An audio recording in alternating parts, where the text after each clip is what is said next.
الرحمن عبد الشکور رضا اللہ منیب افسر عبد الرحمن اشتیاق احمد عبد الشکور محمد ریان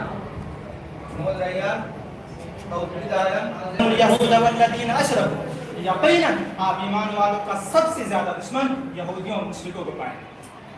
اور وہ اہل یورپ جو ایک طویل عرصے سے لمبے سالوں سے اسلام کو صفحہ ہستی سے مٹانے کے لیے کوشاں ہیں. کبھی انہوں نے اسلام کو بدنام کرنے کے لیے تلوار کی اسلام پھیلا اس کا نعرہ لگایا اور کبھی اسلام کو شدت پسند مذہب کہنے کی جرات کی اور کسی تاریخ سے نہ آشنا شخص نے خاتم الانبیاء سید الانبیاء جناب محمد عربی صلی اللہ تعالی علیہ وسلم کو آتنکواد کہا, دہشت گرد کہا اور کسی نے اسلام کو گرد اور مذہب قرار دیا. الغرض اہل یورپ نے اسلام کے صاف شفاف شبیہ کو داغدار کرنے کی ہر ممکن کوشش کی اور اب بھی کمر کستا ہے اور میڈیا بھی حقیقتوں کو توڑ مروڑ کر ان کی بھرپور مدد کر رہی ہے. گویا کہ اس طرح سے اسلام سے لوگوں کو متنفر کرنے کی, دور کرنے کی ایک منظم سازش چل رہی ہے. بھائی آئیے ان اعتراضات اور الزامات کا جائزہ لیتے ہیں کہ ان میں کچھ صداقت بھی ہے یا صرف جھوٹ کا پلندہ.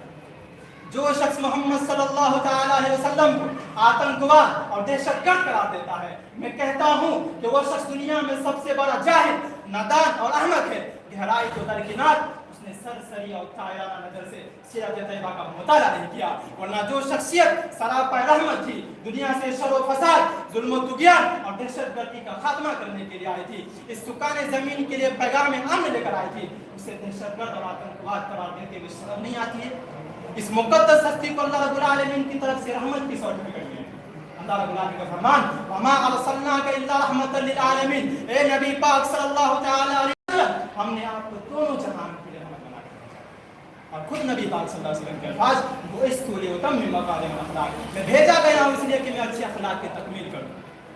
سنو اور دہشت گردی سے اس کا موازنہ کرو کہ دونوں میں کہیں دور کا بھی واسطہ ہے, اور یہ بھی جان لو کہ یہ صرف زبانی دعویٰ نہیں ہے بلکہ آپ صلی اللہ تعالی علیہ وسلم کتاب ناک سیرت طیبہ کا مطالعہ کرو, تم پر یہ آشکارا ہو جائے گا. اس عظیم شخصیت کی حیات مستعار کا ایک ایک لمحہ اس حدیث کی مکمل تعبیر ہے. خواہ بچپن میں برائیوں اور فحاشیوں سے اجتناب ہو, یا ایام شباب کے واقعات ہو, خواہ حیات مبارکہ کے آخری ایام کے ارشادات ہو, ہر زمانے میں آپ کی امن و محبت و ظلم و جور کی کلی نمایاں ہے. خواہ حلف الفضول میں بڑھ چڑھ کر آپ کی شرکت ہو, یا حج اسود سے لے کر متوقع جنگ کے خاتمہ میں آپ کا کردار ہو, خواہ اہل طائف کی بدتمیزی کے جواب میں آپ کا حسن سلوک ہو اور انہیں پہاڑوں کے بیچ پیسنے کی فرمائش کو آپ کا ٹھکرانا ہو. الغرض یہ ساری چیزیں آپ کی امن و دوستی کی بے نظیر مثالیں ہیں اور دنیا ایسے نظیر پیش کرنے سے قاصر ہے. میں پوچھنا چاہتا ہوں کہ او اہل یورپ, تم آخر کس بنیاد پر اس عبقری شخصیت کو اور میرے نبی پاک صلی اللہ تعالی وسلم کو دہشت گرد گردانتے ہو؟ کیا تمہارے پاس اس کی دلیل بھی ہے؟ میرا یہ چیلنج ہے کہ تم لاکھ تاریخ چھان ڈالو, تمہیں کوئی بھی دلیل ہاتھ نہیں آئے گی. ظالموں بتاؤ, جس نے سکان زمین کو امن و محبت کا پرچم دیا, جس نے پتھروں کے زخم کھا کھا کر بھی دعائیں دی, اگر آپ صلی اللہ تعالی علیہ وسلم چاہتے تو فتح مکہ کے موقع پر ایک ایک ظالم سے اپنے ظلم کا بدلہ لے سکتے تھے, لیکن آپ صلی اللہ علیہ وسلم نے وہی بات کہی جو حضرت یوسف علیہ السلام نے اپنے بھائیوں سے کہی تھی کہ لا تشریب علیکم اليوم یغفر اللہ لکم وهو ارحم الراحمین, کہ آج کے دن میری جانب سے تم پر کوئی سرزنش, کوئی ملامت نہیں. جو ہونا تھا ہو چکا, اللہ تمہارا رسول بخش گیا, وہ تمام رحم کرنے والے سے کم کا کام کرنے والا ہے. آخر میں اللہ بنا لے کر کیا ہے کہ تمام مسلمانوں کو اسلام کو صحیح سمجھنے کی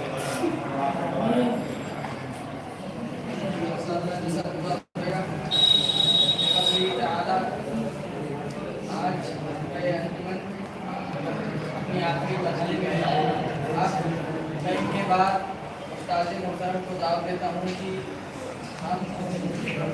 حضرات سے جو غلطیاں ہوئی ہیں, جو انداز بیان میں غلطیاں ہوئی ہیں, کمیاں ہیں, کوتاہیاں ہیں, ان کی ارشاد نہیں ہوتی.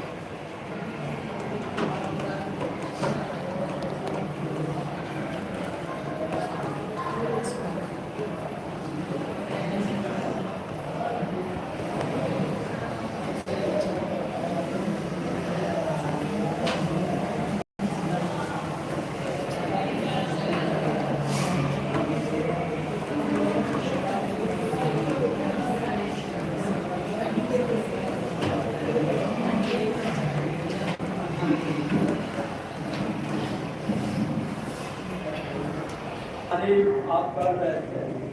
تاریخ بوجھی